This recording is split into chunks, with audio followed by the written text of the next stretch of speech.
Következik, aki még a Fókusz első adásainak egyikében szerepelt, és most újra elmentünk hozzá. Született 120 gyermeke. Hogyha ezen kívül semmi más nem történt volna vele már, ugyebár ez is bőven elég lenne egy újabb riporthoz. Balog Izabellának valójában 100-nál is több csemetéje van. A körülötte álló gyereksereg csupán töredéke azoknak, akik neki köszönhetik az életüket. Természetesen ez csak részben van így. Olyan asszonyokról van szó ugyanis, akik már lemondtak arról, hogy valaha anyukák legyenek. Tegnap tudtam meg pontosan 120. És Anna, aki most itt van, és eljött én hozzám, és nagyon örülök neki, ő a 32. babám. Ezt fel lehet egy kicsikét felhúzni.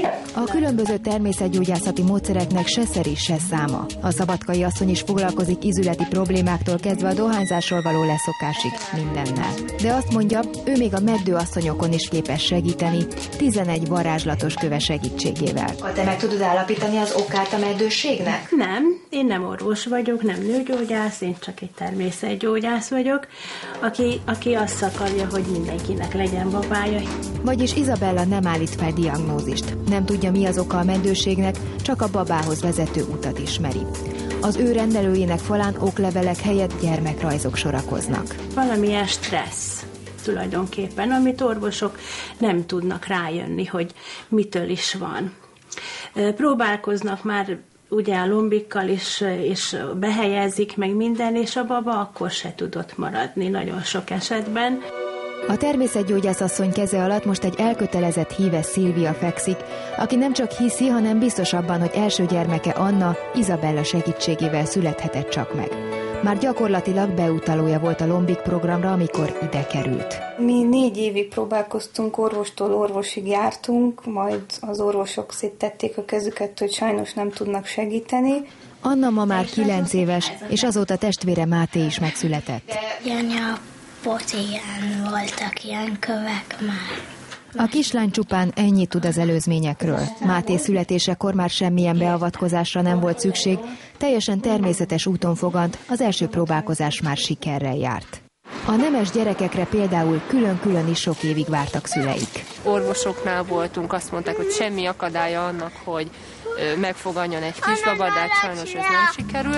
Orsolya összesen 10 kezelésen vett részt, és az utolsó után 6 héttel pozitív lett a terhességi tesztje. Az asszony mindkét gyermekénél egyébként percre pontosan ugyanígy történt minden. Mondta 6-7 hetesen, hogy te kismama vagy, mondom, persze, de hát már tudta. Aztán végül is azt mondta, hogy látta az aurámba. Izabella a mai napig szoros kapcsolatot ápol egykori pácienseivel. Bíborkát 16 éve mély barátság köti a természetgyógyászhoz.